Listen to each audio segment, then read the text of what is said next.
profile account တော့ group kia nusikala တာသူဘလပယောသူကရူအမှုကလိုပဲကွာတော့တပုပါရာလာစနုတဖာကိုဤမီတာကွန်မြူနီနဲ့ကတိကူဝဲလ Facebook ဘူးလီကေ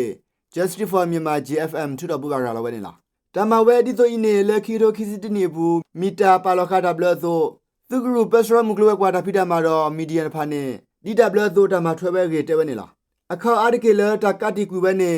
မေအခါတဖာလစာနေသူကရူပတဆက်ကလိုတာဖိတာမှာလဲမေမိုင်ထဲခေါပနီတဖာ MEC ထဲအင်ဝါစစ်တရမတီစစ်တစင်မေဘီလာမြေမြန်မာဘီယာတကူဘီယာနမ်းမြန်ကာဖဲတော့ Indoors Can Drive တဖာပါခုသူကရူပမြန်မာစီပွားရေး Limited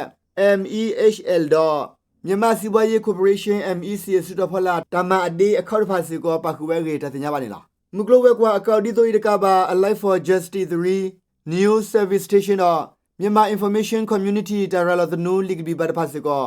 ကတိကူရဲကေတတင်ကြပါနေလားအခါတဖာဤဆိုဒမဆာသူကရူလကလိုစေတရွာလာတော့တမကမပညောဆတ်ွယ်ဖို့ကိုဟိုဘာတကတိကူရဲကေ JFM တဲဝဲနေလားဒီတော့တကတိကူအခါလဲဘာထွေတော့သူကရူဤကနေကို Justice for Myanmar JFM Grane ထဖို့တာဂီတာကလိုဝီတဲဝဲတော့ပေါ်လစရိုက်ထော်တာဂီတာကလိုကိုဝါဒက်စကိုစီဘလူဘဝဲကေတက်ခါဝဲနေလားဒီ Facebook သို့ဘတော်ထော်တာသီတာဘာ com နေလဲမေ Alphabet Apple TikTok Telegram ပေါ်တော့ပေါ်လာစတဲ့ဖတ်စကောကော်ပီယောသူမှုကလိုကွာတော့တာရာသနုကောက်တဖာကကတိကွီနီဝဲကောစကော Justice for Myanmar ခိတော့ခါဝဲနေလား